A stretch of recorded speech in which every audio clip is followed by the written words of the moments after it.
Hello there guys, what is going on? Son of Chelsea back here again for another edition of Let's Talk Chelsea. Hope you're all doing well and keeping safe on this Wednesday. I'm going to be talking in today's video about Chelsea's transfer window, sort of giving you my overall thoughts on the window, sort of analysis of maybe certain players, certain trends throughout the window, any negatives within there as well, and also a little bit on Malang Sarr's loan to Porto. But before we get into any of that, I want to ask you guys, if you haven't already, hit that subscribe button and a notification bell so you never miss an upload. Also hit the like button if you're enjoying the content, because it helps out the channel as well. So did Chelsea win the transfer window? I'm not the biggest fan of that phrase in truth. I think it's a bit of a meaningless phrase, to be honest. Liam Toomey's piece for The Athletic on the transfer window for Chelsea in full was a brilliant piece, but it was just titled Chelsea won the transfer window. I'm not sure about that. I think it's a bit of a meaningless term, and to be honest, you can spend a lot of money. Chelsea spent over 200 million. Whether that will translate into instant success on the pitch, I'm not entirely sure. There's a lot of elements, good coaching,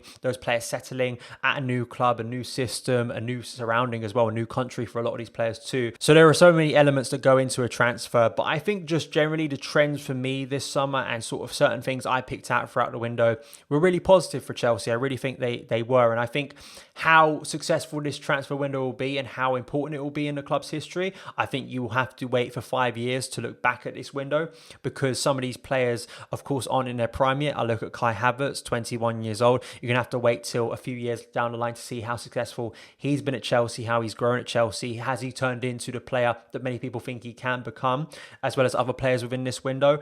And yeah, seeing how Frank Lampard deals as a coach, how he's able to assemble this team with new players. So I think it's quick to sort of say this has been the best window in our history. I think just based on reaction, based on sort of an emotional reaction, the way this window has made us feel, I think you could say that, but I think you have to wait a bit to make a clear judgment on how successful this window is. But I definitely think for me, it was not only backing Frank Lampard's vision, I think Frank Lampard's influence over transfers over and over again. But I think just looking back previous to Frank Lampard becoming head coach, I think for me, having the longer term targets, the longer term vision over short term fixes, I think that was a major frustration, not only of me, but a lot of fans in previous windows. Chelsea constantly almost sticking tape over problems, and going in for short term fixes, whether that was Gonzalo Higuain in the 2019 January window. I know Sarri really wanted that player, but in truth, it was a mistake to sign that player, and he didn't turn out to be the player we hoped. And once again, a mistake in the window. And I look back to that 2017 window, and I think the 2017 window, yes, is pointed out a lot, but I think it's the best reference point or comparison you can make if you have any sort of doubts or sort of negativity about this window, which I don't think you could have in truth if you're just looking at it objectively. It's been a brilliant window for Chelsea, but just if you were frustrated about maybe us not spending the amount we should have maybe in goalkeeper or centre back or getting a CDM, look at that 2017 window where we didn't back the head coach's vision. We didn't get first choice targets. It was a pretty disastrous window in truth.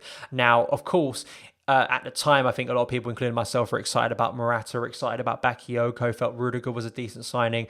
And in truth, Morata started his season brilliantly, same as Bakayoko, and it turned sour very quickly. But I think there are certain things within this window different to that, where it seems to be much more cohesive in terms of thinking between Chelsea, between Frank Lampard, Petr Cech, the board, getting deals done swiftly and efficiently. I think that you have to be impressed by this summer. I don't want to sort of spend so long going through each and every target and what they can bring, because I've made a lot of videos on all these targets, answering questions from you guys, deep diving into these players over and over again. But just in terms of, for me, looking at the window in truth, I think, Ziyech bringing in the creativity at times we lacked last season, a very coveted player. It's the same with Timo Werner. I mean, Timo Werner getting him ahead of Liverpool was a brilliant move by Chelsea. Such a big statement for me. I think that was the big thing, because there was doubt between the Ziyech and in the Werner signing because of the pandemic. How big could Chelsea spend this summer? And I think Werner was very much the intent that Chelsea would be able to spend still significantly more than expected this summer for the club. So I think that was such a big deal. And just looking at the stats across Europe's top 5 leagues, only Ciro Immobile, Robert Lewandowski and Cristiano Ronaldo scored more than Werner's 28 goals for RB Leipzig last season. So hopefully Werner can bring that clinical edge to a team that lacked it, not only last season, but the season before that as well. Ben Chilwell, for me, such a big position left back, but also I think was symbolic of Lampard's first choice targets being brought in and being swiftly brought in. I think Chilwell being linked pre-Christmas by Simon Johnson in The Athletic, he deserves credit for that. But I think Chilwell is going to add a dynamic, as you saw against Crystal Palace, that we just haven't had from a left back for so long. And I like this stat from Expected Chelsea after the game against Crystal Palace. Already in one Premier League game, Chilwell has surpassed the amount of Premier League assists Emerson had from the start of the 18-19 season. Thiago Silva was...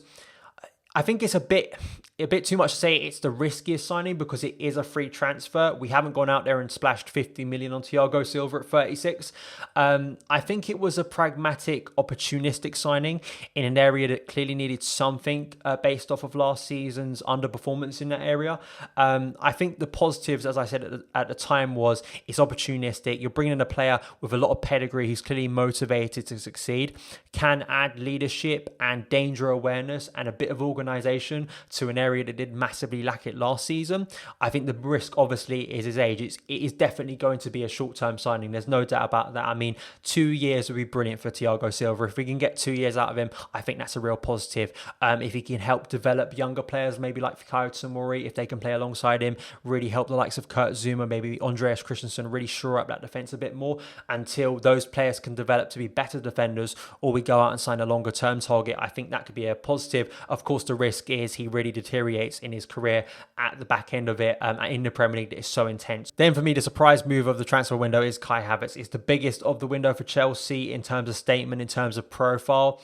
It was a unique opportunity to sign a generational talent. I mean, with the pandemic, with Chelsea having that investment from selling the likes of Eden Hazard and Alvaro Morata, we were able to go out and sign this player. And the interesting thing reading about Kai Havertz and Chelsea's interest tracking back before Frank Lampard arrived, the interest in Kai Havertz, I think shows you once again this longer term vision that seems to go throughout a lot of these targets this summer, and Chelsea being able to get Kai Havertz. And, you know, you really have the opportunity here not only to get one of the most coveted youngsters in the world who could turn out to be a world-class player, but also to build your team around him for a number of years moving forward and really be a key figure in Chelsea's team and really define his era at Chelsea and turn out to be one of the best players at Chelsea. But also another stat here to throw at you based on last season, because I think goal-scoring involvement from midfield is something Chelsea have lacked for a number of years now since Frank Lampard left the club. Only Robert Lewandowski and Erling Haaland scored more goals in the second half of the Bundesliga season last year than the 21-year-old did. And lastly, Edouard Mendy. It was a move that had to happen with the amount of mistakes and lack of trust in Kepa.